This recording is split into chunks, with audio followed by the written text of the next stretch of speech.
Welcome to the Arizona Wildcat Show, brought to you by Fry's Food Stores. I'm Star Sports Editor Ryan Finley, joined today by Bruce Pascoe. Bruce, live in Oregon, take me through what you saw last night.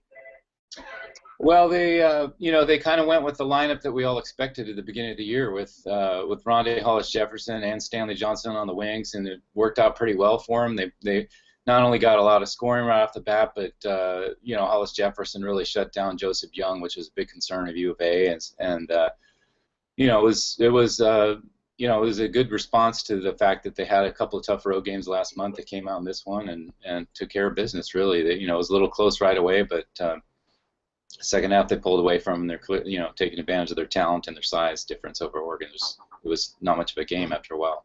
Sure, T.J. McConnell turned into Allen Iverson in that game, scored a career high in points, was taking shots, and was not the hesitant point guard that we'd seen earlier this year. What was the difference?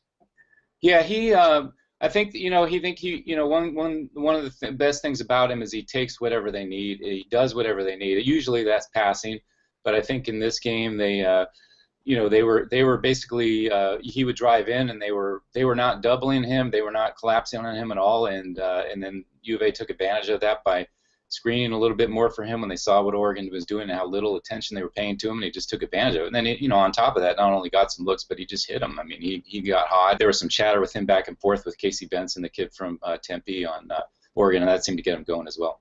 Sure. This is the Arizona Wildcat Show, brought to you by Fry's Food Stores. Ryan Finley here, checking in with Bruce Pascoe live in Oregon.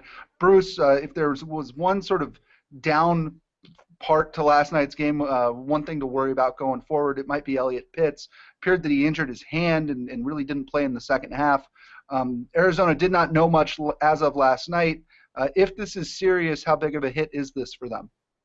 Well, I don't know. We don't know how serious it is. But if it is, it's pretty significant. I mean, he's basically moved into a solid 7th, 8-man situation there, and he's almost been interchangeable with Gabe York. And I think if you lose him, then you're relying on Gabe York for pretty much that stretch shooter out there at the 2, and that gives him that different look. And both of those guys are a little bit hit and miss on their shooting. It comes and goes, and it's nice to have that interchangeability where you can go with one guy who's better. I think Pitts arguably is just as good, if not better, than York defensively right now too, and I think that's why they've been trusting him more. So he is a pretty big piece now. I think a month or two ago, and certainly last year, it wouldn't have hurt you as much, but it could. I think the positive for U of A is I don't know that it's that serious. And the fact that Sean Miller was joking a little bit about it yesterday, about how he had joked early about he was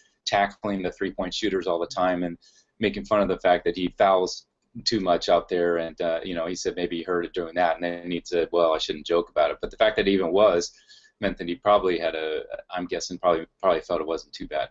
Great. That'll do it for this episode of the Arizona Wildcat Show, brought to you by Fry's Food Stores. Bruce, thanks for checking in. Obviously, follow Bruce on Tucson.com, on his blog, and on Twitter. We'll see you next time. Try this matchup. Low prices and faster checkout. You can count on it at Fry's.